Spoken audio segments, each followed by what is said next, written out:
Bueno, Perdón. está muy, no, no, no hay problema. Están muy relacionados uno y el otro. Para que sepamos, Nehemías y Esdras fueron fundamentales en la segunda tanda que volvió de Babilonia al pueblo de Israel, hacia la tierra de Palestina.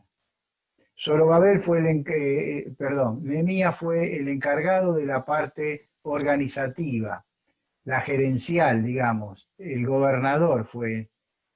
Era un hombre que muchas veces, al haber otros personajes bíblicos importantes, hay personajes bíblicos que quedan un poco eh, escondidos, pero Nehemías es importantísimo en la historia de Israel.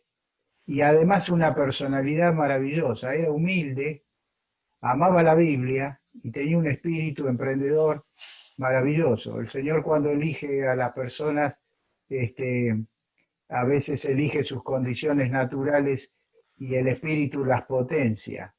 Este es el caso de Nehemías, que era un hombre de Dios verdaderamente. Y Esdras, como su función, como era, pertenecía a la tribu de los levitas, fue el encargado de la parte espiritual, de buscar la palabra, de tenerla toda presente, de que no falte nada de la palabra, el encargado de leerla, el encargado de instrumentar, de que todos la leyeran, de que el pueblo volviese a tener un refrigerio espiritual que por culpa de no tenerlo fueron deportados a Babilonia y en Babilonia se vieron figurillas para poder seguir la palabra. Entonces ahora era como un renacimiento. Y hay una figura que dice que mientras los viejos veían a la ciudad, cuando volvieron, veían a la ciudad, aquellos que habían tenido la oportunidad de verla, veían Jerusalén y lloraban por el estado deplorable que estaba, los muros destruidos, quemada, abandonada, hacían cueva a los animales del campo, una ciudad terriblemente destruida. Y los jóvenes estaban gozosos y saltaban de alegría porque era una experiencia inédita, conocer la tierra de que tanto le habían hablado sus padres. Entonces se mezclaba el lloro de los dos, el que lloraba de alegría y el que lloraba de lamento. Esa figura es maravillosa del Nuevo Testamento. El capítulo 4 podemos ubicarlo entre los años 445 y 433 a.C., porque a 20 años de que suma Artajerjes, que fue el rey que le permitió a Nehemías ir a reconstruir los muros de Jerusalén, ir a reconstruir Jerusalén, fue Artajerjes. Él fue muy bueno con el pueblo de Israel. Era un rey despiadado, pero el Señor obró poderosamente en su corazón. Y si bien dominaba gran parte del mundo de aquel tiempo, fue muy condescendiente con Nehemías, que hizo un trabajo, el Señor hizo por medio de él un trabajo muy fino, porque siendo copero del rey, fue aquel que se acercó al rey, se ganó el cariño y el respeto y le pudo proponer eso de poder ir a volver a reedificar las ruinas de su pueblo, la ciudad que tanto amaba. El rey no solo le autorizó, sino que le dio mucha ayuda económica y de materiales para que él pudiese hacer ese viaje tan largo y volver a su pueblo. El año 445 fue esto. A los 12 años vuelve Nehemías a Persia y 12 años después, cuando vuelve, se encuentra que el pueblo ya se había desbarrancado. Ahora, este capítulo 4 de Nehemías habla de toda la historia del libro, habla de un pueblo que quería trabajar y reconstruir su ciudad, su territorio, y por otro lado había un montón de enemigos, que ahora los vamos a ver, que eran los que estaban en contra de que eso pasara. O sea, la historia de Nehemías se basa en eso. Un pueblo que quiere construir su ciudad y tratar de empezar a agradar al Señor, o por lo menos algunos, algunos lo tenían mucho más claro y otros menos, y otros enemigos que estaban tratando de que eso no se llevara a cabo por algunas cosas que vamos a explicar.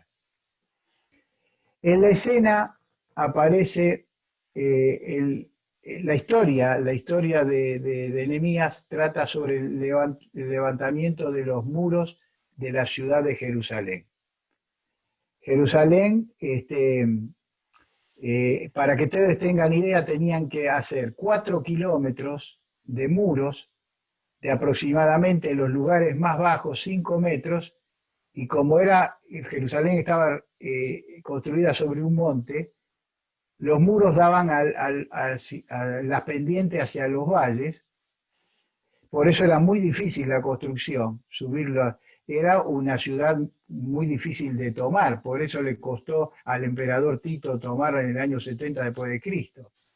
Le costó muchísimo porque estaba en una zona de muy difícil acceso para trepar los muros. Entonces, había lugares en los muros que tenían 5 metros, pero en otros llegaban a 15 metros de altura los muros.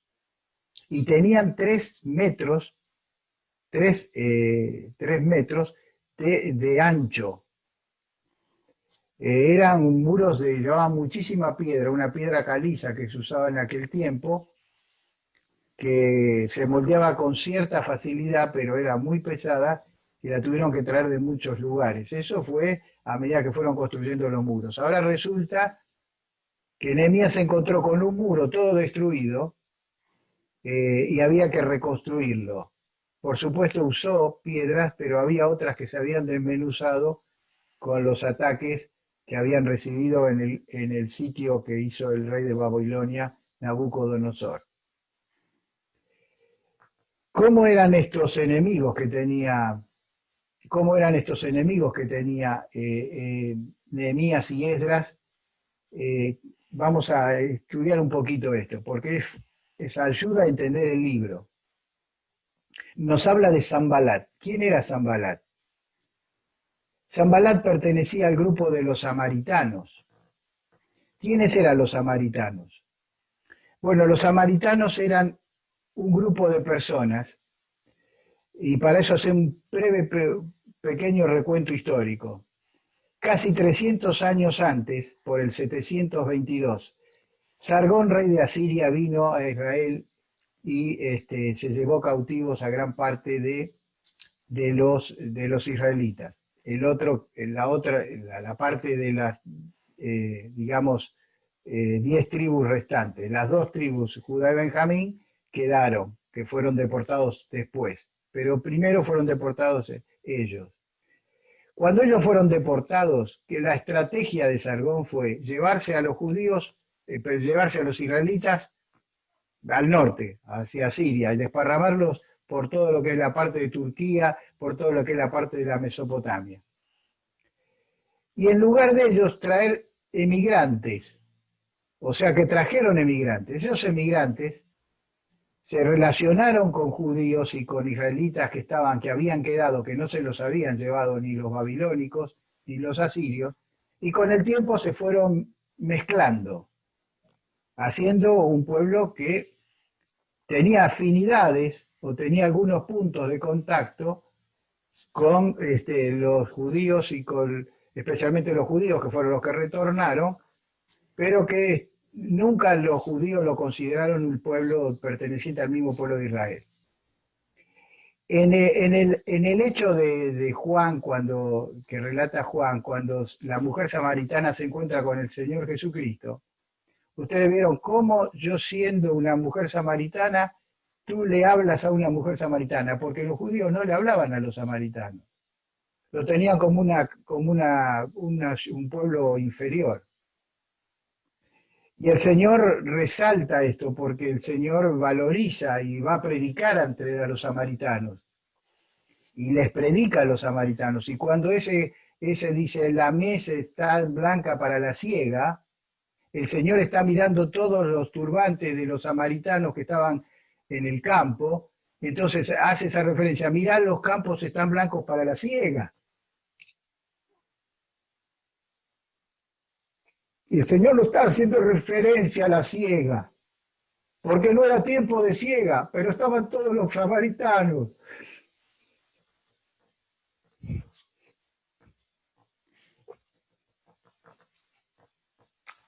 Los abandonados, los que eran considerados inferiores. El Señor abría el corazón, los samaritanos. Pero el contexto en este momento de la historia era distinto. El pueblo de Israel había venido de grandes problemas y de grandes circunstancias adversas por haberse mezclado con los pueblos paganos. Gran culpa tuvo Salomón, que por política, por diplomacia se mezcló y trajo mujeres de todos lados, y eso fue la debacle del pueblo de Israel. Nunca se pudo levantar de eso. Ahora, si había algo claro y bien determinado que tenía Esdras y Zorobabel, acá no entra nadie que no sea del pueblo. Había una rigidez total, y esa rigidez se trasladó a través del tiempo, de tal manera que el pueblo de Israel trajo muchos problemas, tuvieron muchos problemas, como no reconocer al Señor Jesús, pero en este ítem fueron muy celosos, tan celosos que se fueron de lado, se pasaron, porque el desprecio a los samaritanos era una exageración a lo que el Señor pretendía. Entonces, Sanbalat era el gobernador, era el representante, el que estaba a cargo de los samaritanos, y estaban instalados al norte de Jerusalén, hacia el lado del Mediterráneo. Después tenía a Tobías, otro enemigo, que estaba aliado con Sanbalat. Tobías representaba a los amonitas, y el pueblo de Israel, el Señor le había dicho que no tenía ni con los moabitas ni con los amonitas podían tener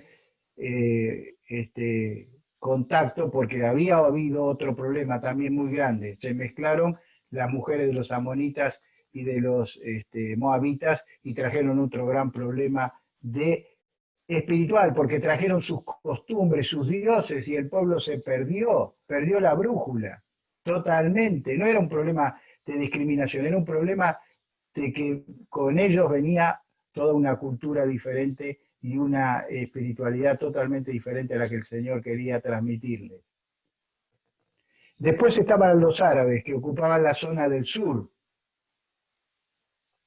y los de Asdod, que dice que serían los de Filistea, a la zona oeste. O sea que estaban rodeados de enemigos el pueblo de Israel cuando estaba construyendo. Por eso Nehemías traslada con tanta emoción, con tanta pasión, relata con tanta motivación esto, que es importante que lo tengamos presente. Por momentos adquiere un espíritu dramático la historia de Nehemías. Y ahora, haciendo esta breve historia, vamos a ver el tema de las murallas. La historia de la muralla es...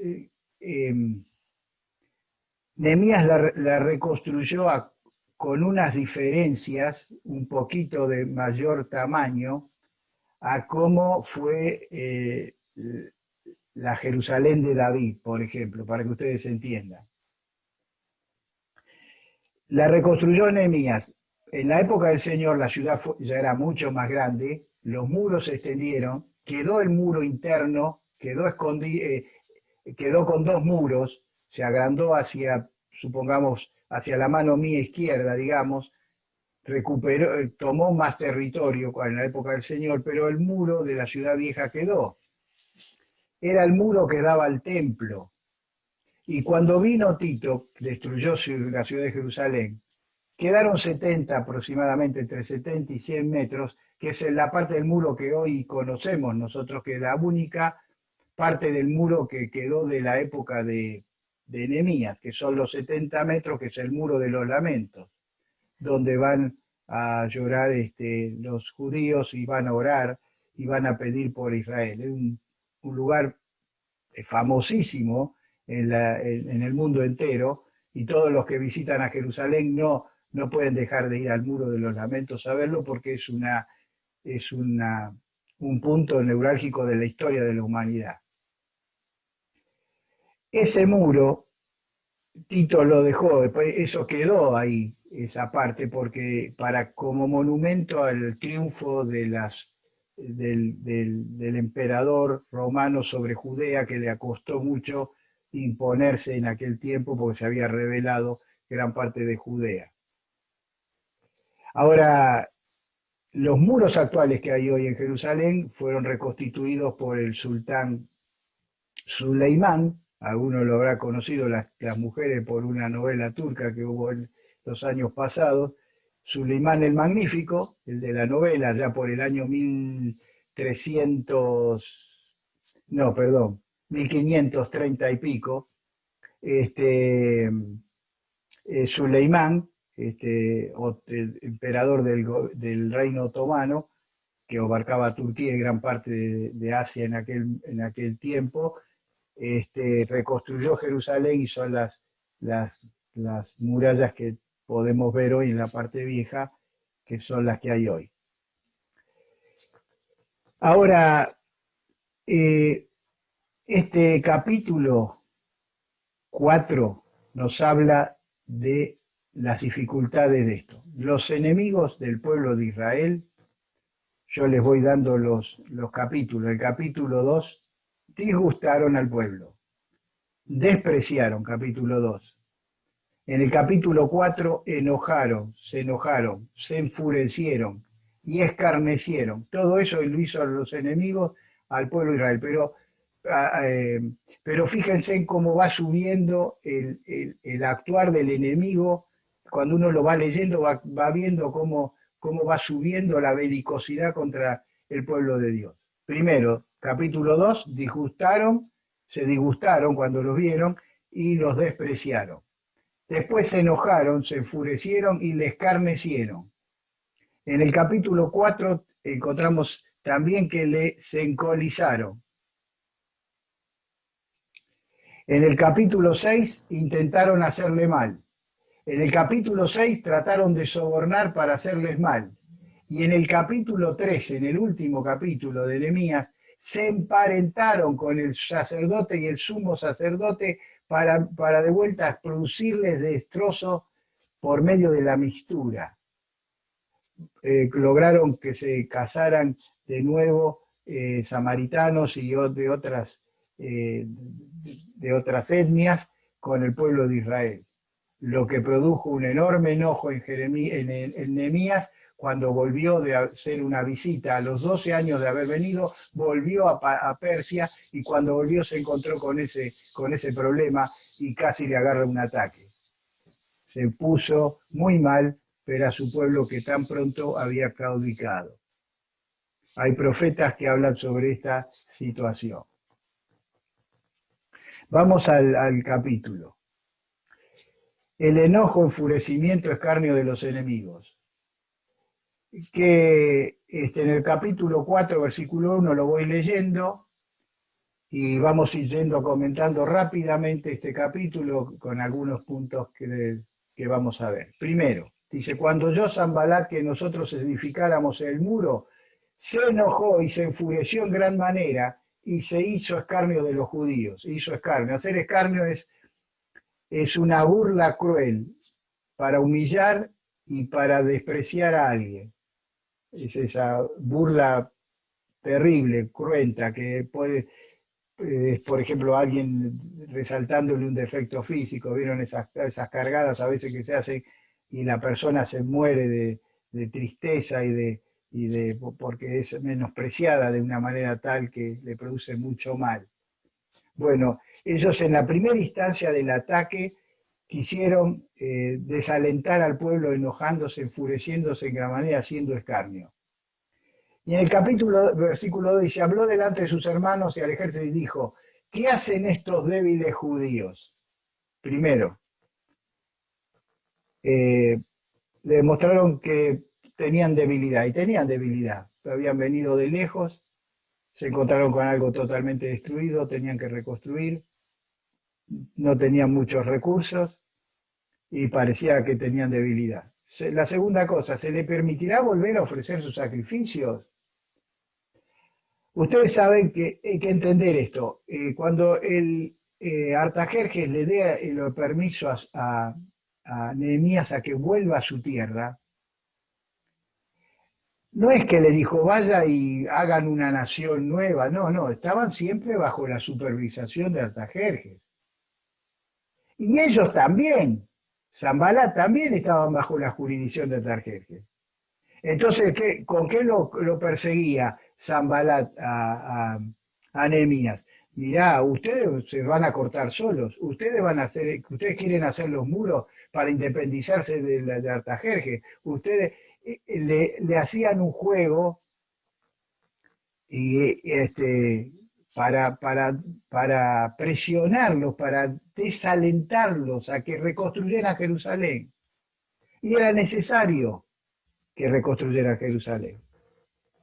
Y ellos se pusieron en una postura de crítica porque hasta ese momento eran los dueños y señores. Al ver aparecer de nuevo a los judíos, no les causó ningún aliento. Por eso se rebelaron. Esa era la inquietud que tenían. Por eso se unieron todos en confrontación con el pueblo de Israel. Pero no se atrevían a tocarlo. ¿Por qué? Porque tenían la veña de Artajerjes. A ver si Artajerjes se enoja y nos manda el ejército cruel que cortaba cabeza, no andaban con vuelta. Aquel que se resistía le cortaba la cabeza, así, lisa y llanamente. Entonces, dice, a ver si se enoja Artajerjes. Entonces la presión era una presión constante, pero nunca llegó a enfrentamiento porque tenían miedo de que tuvieran ese problema. Ahora, en el versículo 4 y 5, ora Nehemías al pueblo, ora al Señor mejor por el pueblo, y dice, oye, oh Dios nuestro, que somos objeto de su menosprecio, y vuelve el baldón de ellos sobre su cabeza y entrégalos por el despojo en la tierra de su cautiverio. No cubra su iniquidad, ni su pecado sea borrado delante de ti, porque se iraron contra los que le edifican. Bueno, este es un lenguaje típico del Antiguo Testamento. En el Nuevo Testamento hay muchos pasajes que hablan de una solicitud de venganza. Lo hay en Salmos, lo hay en muchos lugares, en los profetas. Estaban regidos por la ley del ojo por ojo y del diente por diente. Es una ley justa. Si yo lastimo a alguien el dedo, el otro se tiene que lastimar de la misma manera el dedo. Era una ley justa, digamos. Era ojo por ojo, diente por diente. Si atacaban al pueblo de Israel, lo que quería Nehemías era que el Señor correspondiera de la misma manera. Pero él no toma venganza. Se pone la venganza en manos del Señor. En eso es coherente con lo que enseña la Biblia en el Nuevo Testamento. Cuando el Señor Jesucristo viene, sube la vara enormemente de los condicionamientos que tiene, de lo que él pretende para un cristiano. Por eso a veces se toman pasajes del Antiguo Testamento para aplicarlos a los problemas que tienen los creyentes. Y hay creyentes que toma a uno que no es creyente y le pone los epítetos del Antiguo Testamento. Y no está bien, hermano, porque no tenemos por qué trasladar pasajes que estaban de acuerdo a un formato en la otra época y ahora el Señor cambió todas las cosas. Cuando dice la Biblia que el Señor cambió las cosas. Con la aparición del Señor Jesucristo, el mundo recibió una dosis moral y de ética brillante, extraordinaria. ¿Y qué dice el Señor? En vez de ojo por ojo. El Señor mismo dijo, Padre, perdónalos porque no saben lo que hacen. Sus enemigos lo llevaron a la muerte. Estaba muriendo en la cruz. No pidió venganza el Señor. Pidió perdón.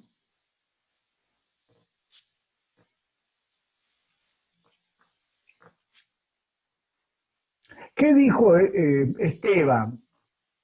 Señor, no les tomes en cuenta este pecado. No le dice, no le tomes en cuenta los pecados, porque eso es una atribución de Dios. Nunca lo iba a decir Esteban eso. Pero Esteban dice, este pecado, el de maltratarme a mí, el de tirarme piedras, el de hacerme morir por la pedrada, no se lo tomes en cuenta. Y en Romanos 12, capítulo 12, versículo 19-21, lo voy a leer, nos dice a los creyentes, no os venguéis vosotros mismos, amados míos, sino dejad lugar a la ira de Dios, porque Cristo está a mí a la venganza. Yo pagaré, dice el Señor. Así que si tu enemigo tuviere hambre, dale de comer. Si tuviere sed, dale de beber. Pues haciendo esto, ascua de fuego amontona sobre su cabeza si no se arrepiente. Lo aclaro yo. Acá no está, acá el sentido no está puesto en el castigo, sino que en el paradigma que el Señor cambió. Así que antes, a nosotros los creyentes tenemos que decir, Señor, tú sabes que me hicieron mal. Tú sabes cómo resolver esto. A mí no me toca decir cómo lo tienes que hacer, ni qué le tienes que hacer. Se lo tenemos que dejar en la mano del Señor. Eso lo resuelve el Señor. Nunca venguémonos nosotros por nuestra mano. Jamás. Eso se lo tenemos que dejar en la mano del Señor. Y Nehemías, instruido en la ley del ojo por ojo, diente por diente, tiene una actitud maravillosa, porque él pone la venganza en manos del Señor, no en él. No dice, voy a salir por el campo y voy a matar a todos los adversarios. Puso la venganza en las manos del Señor. Termina diciendo Romanos, no seas vencido de lo malo, sino vence con el bien el mal. ¿Cómo venció el Señor en la cruz el mal? ¿Cómo lo venció? Con el bien. Primera respuesta del capítulo 4. ¿Qué dijo el pueblo? ¿Qué dijo Nehemías? Edificamos pues el muro. Toda la muralla fue terminada hasta la mitad de su altura porque el pueblo tuvo ánimo de trabajar. Noten esta palabra primero, trabajar. El pueblo se consolidó en tres cosas. El trabajo. Primer cosa. Después vemos la segunda. ¿Qué pasó con Sanbalat y Tobías? Cuando vieron que eran reparados los portillos, versículo 7, comenzaron a hacerse, se cerraban, se encolidizaron mucho y conspiraron todos a una para venir a atacar a Jerusalén y hacerle daño. La segunda respuesta dice, entonces oramos a nuestro Dios, versículo 9. Segunda respuesta, segunda cosa, primero trabajaron. Segunda cosa, oraron. Oramos a nuestro Dios a causa de ellos, pusimos guarda contra ellos de día y de noche. Oraron, pero también tuvieron acción. Hermanos, cuando oramos al Señor por algo, generalmente la oración nos impulsa a una acción. No es orar y dejar que todo siga. No, orar y estar expectantes cuál es el momento en que el Señor nos toca actuar. Ellos oraron al Señor, pero pusieron guardias en los lugares peligrosos, en donde el muro todavía no había sido levantado o estaba abajo. Pusieron guardas con lanzas vigilando. Oraron al Señor, pero pusieron guardias. No se fueron a dormir todos a la casa y dijeron, bueno, el Señor ya no va a cuidar. El Señor no va a cuidar y no cierro el auto. El Señor va a cuidar y no soy cuidadoso. El Señor me va a cuidar, pero hay una parte que yo tengo que hacer. Y Nehemías era consciente y el pueblo también. En el versículo 10 al 12 encontramos el cansancio y los rumores desalientan. Dice, y dijo Judá, la fuerza de los acarreadores se ha debilitado. y el escombro es mucho, y no podemos edificar el muro. Y nuestros enemigos dijeron, no sepan ni vean hasta que entremos en medio de ellos y los matemos y hagamos cesar la obra. Pero sucedió que cuando venían los judíos que habitaban entre ellos, había judíos que estaban trabajando afuera, nos decían hasta 10 veces, de todos los lugares donde volviereis, ellos caerán sobre vosotros. Les advirtieron las intenciones que tenían los enemigos del pueblo de Israel. Tercera respuesta del pueblo del capítulo 4. Versículo 13 al 15. Entonces por las partes bajas del lugar detrás del muro y en los sitios abiertos puse al pueblo por familias con sus espadas, con sus lanzas y con sus arcos. Y después miré y levanté y dije a los nobles y a los oficiales y al resto del pueblo, no temáis delante de ellos, acordaos del Señor grande y temible y pelead por vuestros hermanos, por vuestros hijos, por vuestras hijas, por vuestras mujeres y por vuestras casas. No invirtió el orden. No estaban primero las casas. Primero estaban los hermanos, los hijos, las hijas, la esposa y la casa por último. Y cuando oyeron los enemigos que habíamos entendido y que Dios había desbaratado el consejo de ellos, nos volvimos todos al muro, cada uno a su tarea. No había tiempo para un recreo. Había que seguir el trabajo porque el enemigo no iba a cesar. Daba pequeñas treguas, pero es constante. Todo el capítulo de Nehemías vemos el trabajo pernicioso del enemigo tratando de destruir la obra de Dios. En el mundo, el creyente, sacando una comparación, Satanás y el mundo está constantemente tratando de destruir la obra de Dios. Sépalo, cada uno de nosotros tenemos que saberlo, hermanos. El diablo está comprometido con él mismo de destruir la obra de Dios. Y nosotros somos el centro, el objetivo principal, donde va a querer tirar los misiles. Nuestra vida de testimonio, nuestra vida de trabajo para él, nuestra vida en el hogar, en la familia, en el trabajo, el Señor va a querer destruirla. El Señor va a querer el diablo va a querer destruirla. Somos el centro, como eran en aquellos momentos el pueblo de Israel queriendo levantar las murallas. Por último, la importancia de buen liderazgo. Versículo 16. Voy a leer la Biblia con un pequeño, porque lo que dice acá la palabra es suficiente para entender, no hace falta mucho más comentario. Versículo 16. De aquel día la mitad de mis siervos trabaja en la obra y la otra mitad tenía lanzas, escudos, arcos y corazas, y detrás de ellos estaban los jefes de toda la casa de Judá. No se quedaron en la casa los jueces, los jefes. Los jefes estaban detrás de ellos, vigilando a algunos y ayudando en otros. Todos estaban trabajando en la obra y todos estaban con la espada aferrada a su cuerpo para cualquier emergencia, preparados para defender. Y los que edificaban el muro y los que acarreaban y los que cargaban con una mano trabajaban en la obra y con la otra tenían la espada. ¡Qué tensión, hermano! ¡Qué tensión para trabajar! Encima que hay que hacer fuerza, que hay que trabajar un trabajo terrible, cansador. Tenían que estar atentos igualmente. Y dije a los nobles y a los oficiales y al resto del pueblo, la obra es grande y extensa, y nosotros estamos apartados en el muro, lejos unos de otros.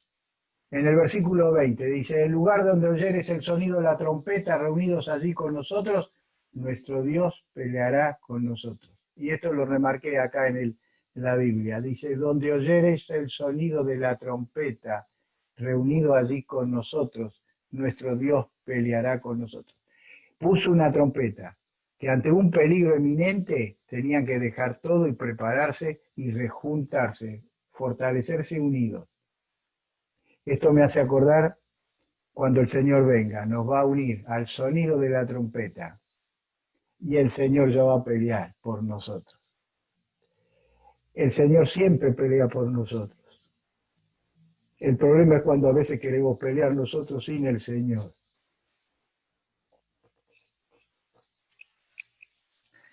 Nosotros pues trabajábamos en la obra y la mitad de ellos tenían lanzas desde la subida del alba hasta que salían las estrellas. Miren desde cuándo trabajaban. También, versículo 22, dije al pueblo, cada uno con su criado permanezca dentro de Jerusalén, y de noche sirvan de centinela y de día a la obra. Algunos trabajaban dentro de las murallas y otros afuera. Le dice, a la noche se vienen todos para adentro y vigilamos los muros, o sea, de día trabajamos y de noche tenemos que vigilar. Versículo 23. Y ni yo, ni mis hermanos, ni mis jóvenes, ni la gente de guardia que me seguía, dice, nos quitamos nuestro vestido, cada uno solo se desnudaba solamente para bañarse. ¿Qué quiere decir? Que estaban durmiendo con la ropa, preparados para ante cualquier ataque del enemigo, protegidos por la oscuridad de la noche. Hermanos, estos fueron momentos de regocijo en el pueblo de Israel.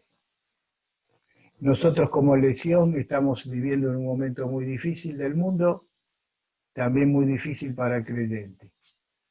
Podemos sacar muchas comparaciones, pero podemos terminar con las tres cosas que hizo este pueblo que son muy aplicables a nuestra vida espiritual. Nehemías, su estrategia consistió en orar, en vigilar y en trabajar. ¿En qué consiste nuestro testimonio en este mundo, hermanos? En orar, en vigilar y trabajar para el Señor. Amén.